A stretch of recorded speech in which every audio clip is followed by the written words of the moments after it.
नमस्कार दोस्तों, मैं हूं डॉक्टर रितिका शर्मा और आज फिर मैं आपका स्वागत करती हूं मेरे YouTube चैनल में। आज की इस वीडियो में मैं आपको बताऊंगी कि हिस्टेरेक्टमी क्या है, ठीक है।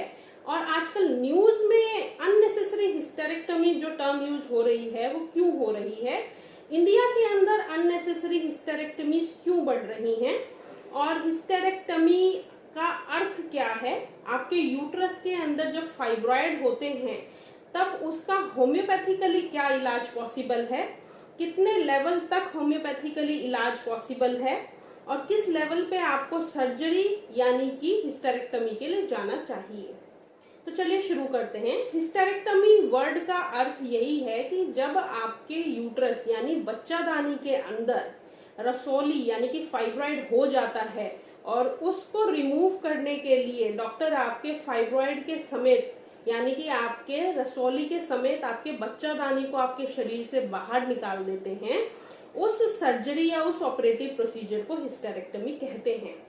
अब आती है नेक्स्ट बात कि भाई आजकल इतना ज्यादा क्यों न्यूज में, अभी रिसेंटली अप्रैल में भी न्यूज में था, आप लोगों ने सुना ही होगा कि इंडिया में अननेसेसरी हिस्टेरेक्टमी के केसेस बढ़ रहे हैं। अब ये अननेसेसरी हिस्टेरेक्टमी क्या है? अननेसेसरी हिस्टेरेक्टमी ये है कि जब आपको जरूरत नहीं है हिस्टेरेक्टमी करवाने की, यानी कि जब आपकी रसौली इतने ज्यादा सीवियर सिम्टम नहीं दे रही है, ठीक है, थोड़ा बहुत मेंस्ट्रुअल डिस्टरबेंस है, आपका महीने के अंदर दिन बढ़ के आ रहे हैं, ठीक है, 7 की जगह 10 दिन ब्लीडिंग हो रही है, लेकिन वो माइल्ड या मॉडरेट लेवल पे हो रही है, बहुत सीवियर ब्लीडिंग नहीं हो रही है और उसके बावजूद डॉक्टर्स आपको प्रिस्क्राइब कर देते हैं हिस्टेरेक्टमी के लिए और आपका ऑपरेशन करके बच्चादानी निकाल देते हैं। इसको बोला जाता है अननेसेसरी हिस्टेरेक्टमी कि जब दवाओं से भी मरीज का इलाज हो सकता था उसके बावजूद उसकी बच्चादानी निकाल दी गई चंद पैसों के लिए, दैट इज अननेसेसरी हिस्टेरेक्टमी। और वो क्यों बढ़ गया है इंडिया के अंदर? क्योंकि गवर्नमेंट ने काफी सारी हेल्थ स्कीम्स निकाली हैं जिसके तहत प्राइवेट हॉस्पिटल्स को ये बहुत बढ़िया कमाने का जरिया मिल गया है। तो वो पेशेंट्स जहाँ पे थोड़ा भी फाइब्रॉइड नजर आता है, ठीक है, माइल्ड से मॉडरेट लेवल पे नजर आता है, वो तुरंत हिस्टेरेक्टमी कर देते हैं ताकि वो पैसा क्लेम कर सके। तो बीइंग अ पेशेंट, बतौर मरीज, आपको पता होना चाहिए कि आपके शरीर में अगर रसौली है तो क्या वो इतनी बड़ी है, इतनी भयंकर है कि वो हैवी ब्लीडिंग कॉज कर रही है, आपके बाकी पेल्विक ऑर्गन्स पे, ब्लैडर पे बहुत ज्यादा प्रेशर फोर्स कर रही है जिसकी वजह से आपको कोई हानि हो सकती है।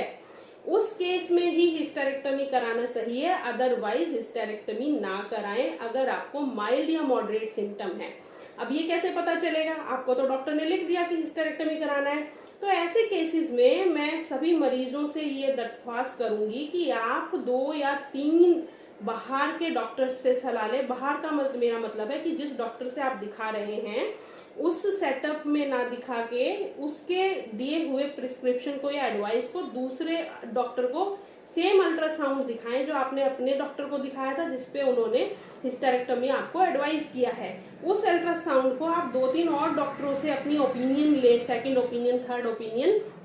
फिर आप वो ओपिनियन चाहे अपने आयुर्वेदिक डॉक्टर से लें, होम्योपैथिक डॉक्टर से लें या एलोपैथिक डॉक्टर से लें, बट ओपिनियन जरूर लें सर्जरी कराने से पहले। उसमें अगर आपके जो फाइब्रॉइड का साइज है वो बहुत कम है, भले ही वो मल्टीपल फाइब्रॉइड्स है लेकिन साइज बहुत कम है और आपके डॉक्टर आपको बोलते हैं कि इतना ज्यादा साइज नहीं है कि आपको बॉदर करना पड़े, आपका साइज कम है, इसको हम दवाइयों से कर सकते हैं कंट्रोल, आपके यूट्रस के अंदर जो फाइब्रॉइड है उसका साइज हम दवाइयों से रिड्यूस कर सकते हैं। उसी केस में, क्योंकि साइज रिड्यूस करना फाइब्रॉइड का होम्योपैथिकली पॉसिबल है अगर उसका साइज माइल्ड या मॉडरेट कैटेगरी में फॉल करता है। अगर बहुत बड़ा फाइब्रॉइड है उस केस में तो आपको सारे डॉक्टर जिनको भी आप दिखाएंगे सब हिस्टेरेक्टमी की ही सलाह देंगे। लेकिन अगर बहुत लार्ज फाइब्रॉइड नहीं है, बहुत ज्यादा प्रेशर आपके ब्लैडर पे या स्पाइनल बैक पे नहीं पड़ रहा है उसकी वजह से, तो आपको डॉक्टर्स एडवाइस नहीं करेंगे कि आप हिस्टेरेक्टमी के लिए जाएं, ठीक है। तो ये मरीज की रिस्पॉन्सिबिलिटी है कि वो देखे कि वाकई उसकी बॉडी को जरूरत है या नहीं हिस्टेरेक्टमी की। अपने सिम्टम्स को देखे, डॉक्टर से कंसल्ट करे, 2-3 डॉक्टर से सेकंड, थर्ड, फोर्थ ओपिनियन ले, उसके बाद ही सर्जरी के लिए कूदे। अदरवाइज सर्जरी अगर नेसेसरी नहीं है, केवल प्राइवेट सेक्टर के हॉस्पिटल्स ने ये पॉलिसी के पैसे क्लेम करने के लिए पेशेंट को एडवाइस कर दिया गया है, तो अपनी बॉडी को फ्री फंड में मत कटवाइए, जागरूक होइए। जागरूक मरीज होगा तभी आप अपने आप को इन सब चीजों से बचा पाएंगे। अब हम डिस्कस करते हैं कि अगर आपने जरूरत पड़ी और आपने हिस्टेरेक्टमी करवाई, सपोज कि बहुत बड़ा फाइब्रॉइड था, पेशेंट के बैक में एकदम टीयरिंग पेन था, उसका ब्लैडर इतना ज्यादा उसके फाइब्रॉइड के वजन से बिल्कुल दब चुका था कि पेशेंट को बियरिंग डाउन सेंसेशन इतनी ज्यादा थी कि ब्लीडिंग भी नहीं रुक पा रही थी, यूरिन भी नहीं रुक पा रहा था, तो ऐसे केस में हिस्टेरेक्टमी पेशेंट ने करवाई, ठीक है, क्योंकि नेसेसरी थी। अब ऐसे केसेस में भी हिस्टेरेक्टमी वैसे तो कहते हैं कि सेफ रहती है सर्जरी, बट उसमें भी चांसेस होते हैं डैमेज के। हिस्टेरेक्टमी सर्जरी के वक्त डैमेज हो सकता है आपके सराउंडिंग पेल्विक ऑर्गन्स को, आपका यूरेथ्रा डैमेज हो सकता है, आपका ब्लैडर डैमेज हो सकता है, ठीक है, सर्जरी के दौरान आपके लेग्स में क्लॉट बन सकते हैं, सर्जरी के दौरान हो सकता है आपको इन्फेक्शन हो जाए सर्जरी के दौरान, ठीक है। तो ये सारे कॉन्सिक्वेंसेस आ सकते हैं, जरूरी नहीं है हर केस में आए, बट ये आ सकते हैं। और लॉन्ग, अगर आपको वजाइनल हिस्टेरेक्टमी किया गया है तो लॉन्ग रन में कुछ सालों के बाद ये भी पॉसिबिलिटी है कि आपके एब्डोमिनल ऑर्गन्स का प्रोलैप्स भी हो सकता है। तो ये कुछ कॉन्सिक्वेंसेस हैं जो हिस्टेरेक्टमी सर्जरी के बाद आते हैं। तो ये यहाँ तक तो आई होप आप लोगों को क्लियर होगा कि क्या हिस्टेरेक्टमी है, ठीक है, और हिस्टेरेक्टमी क्यों की जाती है ये भी मैंने आपको बता दिया कि अगर यूट्रस यानी बच्चादानी में फाइब्रॉइड, जिसे हम हिंदी में रसोली बोलते हैं, वो है तो ये की जाती है। अब मैं बात करती हूँ होम्योपैथी आपको इसमें कैसे मदद कर सकती है। देखिए, होम्योपैथी के अंदर बहुत वंडरफुल मेडिसिन हैं जो आपको बच्चादानी के अंदर रसोली होने पे सारे सिम्टम, इरेगुलर ब्लीडिंग हो या बियरिंग डाउन सेंसेशन हो या आपकी रसोली के साइज को रिड्यूस करते करते बिल्कुल एक या तो गायब हो जाना, डिसॉल्व हो जाना जिसे हम कहेंगे, या तो बहुत छोटे साइज पे ले आना जिससे कि आपको कोई सिम्टम ऐसा ना आए जिससे आपको डिस्टरबेंस हो। तो होम्योपैथिकली ये चीज पॉसिबल है। माइल्ड मॉडरेट केसेस में बहुत अच्छे से ट्रीटमेंट होता है यूट्राइन फाइब्रॉइड्स का। बट अगर फाइब्रॉइड बहुत बड़ा है, उसका साइज बहुत ज्यादा है, जो कि आपके पूरे यूट्रस पे बहुत ज्यादा इम्पैक्ट डालते हुए ब्लीडिंग सीवियर करवा रहा है, ऐसे केसेस में हम होम्योपैथ्स भी आपको यही सलाह देंगे कि आप एक गायनेकोलॉजिस्ट से डिस्कस करें। अगर फिर वो सलाह देते हैं हिस्टेरेक्टमी की, तो 2-3 ओपिनियन दूसरे गायनेकोलॉजिस्ट से भी लें, उसके बाद आप हिस्टेरेक्टमी के लिए जाएं। लेकिन अगर आपका माइल्ड और मॉडरेट लेवल का फाइब्रॉइड है, उसका साइज कम है, फिर चाहे वो मल्टीपल फाइब्रॉइड हो, तो किसी भी लेयर ऑफ यूट्रस में हो, तो भी होम्योपैथी बहुत ही वंडरफुल मेडिसिन है। बहुत मिराकुलस रिजल्ट्स इसके देखने को मिलते हैं और काफी अच्छे केसेस मैंने देखे हैं कैलकेरिया फ्लोर से। अगर आपको यूट्रस में मल्टीपल फाइब्रॉइड है, ठीक है, और आप यंग भी हैं, ठीक है, यंग एज में तो हम हिस्टेरेक्टमी नहीं करवाते क्योंकि फीमेल को रिप्रोड्यूस करने के लिए यूट्रस की रिक्वायरमेंट रहती है। तो आप अगर बच्चा करना है फीमेल को और आप यूट्रस ही निकाल देंगे तो बच्चा कैसे होगा। ऐसे केसेस में अगर फीमेल्स को बेबी भी करना है और उनको फाइब्रॉइड भी है, उसमें होम्योपैथी बहुत हेल्प करती है। भले ही मल्टीपल फाइब्रॉइड हो, कैलकेरिया फ्लोर के रिजल्ट्स बहुत अच्छे देखने को मिले हैं। अगर पेशेंट को बियरिंग डाउन सेंसेशन है, इरेगुलर मेंसेस हैं और मल्टीपल फाइब्रॉइड है, छोटे छोटे रसोली पूरे यूट्रस में ऐसे छोटे छोटे गांठे बनके हैं, ऐसे केसेस में कैलकेरिया फ्लोर पे पहले तो श्रिंक करती है फाइब्रॉइड का साइज, आपके बियरिंग डाउन सेंसेशन को, आपकी पेन को कम करती है और धीरे धीरे इवेंचुअली इसका ट्रीटमेंट 6 महीने से लेकर 1 से 1.5 साल तक भी चल सकता है। ये टोटली डिपेंड करता है कि कितने नंबर ऑफ फाइब्रॉइड्स हैं, क्या साइज है उनका, और पेशेंट कितने समय में, पेशेंट की बॉडी कितने अच्छे से होम्योपैथिक मेडिसिन को, उस पोटेंसी को रिस्पॉन्ड बैक करती है, रिएक्ट करती है उसके डोज के ऊपर।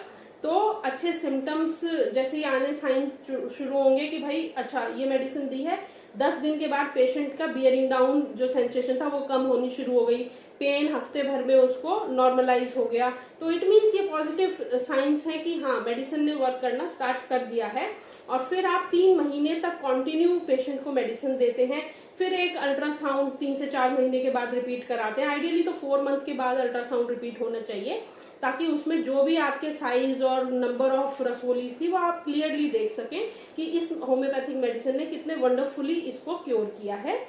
लेकिन अगर सीवियर केस है, तो मैं बार बार बोल रही हूँ, सीवियर केस में आप जाइए गायनेकोलॉजिस्ट के पास, आप दिखाइए उनको, और अगर वो उस केस में सलाह देती हैं हिस्टेरेक्टमी की तो जरूर कराइए। लेकिन माइल्ड और मॉडरेट केस है तो डेफिनेटली कहीं भी मत भटकिए, होम्योपैथी में आइए। होम्योपैथी में बहुत अच्छी मेडिसिन हैं।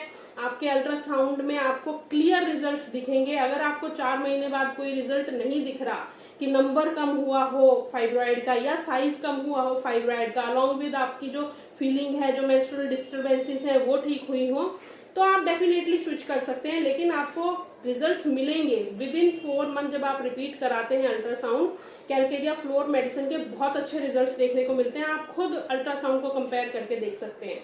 दूसरी बहुत अच्छी मेडिसिन जो मैंने प्रैक्टिस में भी देखी है, बहुत अच्छे रिजल्ट्स लाती है, वो है सीपिया। सीपिया के पेशेंट के अंदर एक सेंसेशन बहुत मार्क्ड रहती है कि बियरिंग डाउन पेन के साथ, बियरिंग डाउन सेंसेशन के साथ उसको सैक्रम रीजन में बहुत ज्यादा पेन होता है। प्लस इस पेशेंट की हिस्ट्री रहती है फ्रीक्वेंट यूरिनरी ट्रैक्ट इन्फेक्शंस की। तो ऐसे पेशेंट्स में सीपिया के बहुत अच्छे रिजल्ट्स देखने को मिले हैं। और पेशेंट टू पेशेंट मेडिसिन की डोज और फ्रीक्वेंसी वेरी करती है। पेशेंट के सारे केस लेने के बाद, उसके symptom, mental journal, physical journal सब देखने के बाद, उसके अल्ट्रासाउंड को देखने के बाद, तब एक मेडिसिन की डोज और फ्रीक्वेंसी सेट की जाती है। तो आई होप आपको ये वीडियो अच्छी लगी होगी। थोड़ी नॉलेजेबल भी है ये, क्योंकि आजकल काफी ज्यादा केसेस बढ़ गए हैं अननेसेसरी हिस्टेरेक्टोमी के। तो आप इसको अपने फीमेल फ्रेंड सर्कल में जरूर शेयर करें। और जिनको भी रसोली की दिक्कत है, यूट्राइन फाइब्रॉइड की दिक्कत है, मैं दावे से कहती हूँ कि होम्योपैथी को एक ट्राई देके देखिए।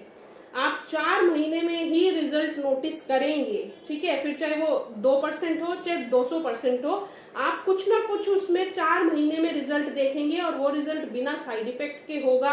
आपकी बॉडी के अंदर जो भी फाइब्रॉइड है वो कितना कम हुआ है, या कितना उसका साइज रिड्यूस हुआ है, या नंबर रिड्यूस हुआ है, प्लस आपके जो फिजिकल सिम्टम्स आपको आ रहे थे, इरेगुलर ब्लीडिंग, हैवी ब्लीडिंग, आपका जो अनइजीनेस फील हो रही थी, इरिटेशन जो माइंड में आपको फील हो रहा था, वो सब को होम्योपैथी कवर करता है। और बहुत अच्छी अच्छी मेडिसिन हैं।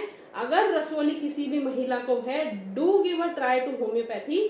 और आप डे 1 से दवा लें और 4थे महीने पे अपना अल्ट्रासाउंड लेके देखें और कंपेयर करें दोनों को, आपको डेफिनेटली विजिबल रिजल्ट्स मिलते हैं। तो अगर आपको सीवियर है तो उस केस में जरूर आप गायनेकोलॉजिस्ट के पास जाएं, और अगर हिस्टेरेक्टमी एडवाइस है तो वो हिस्टेरेक्टमी लें।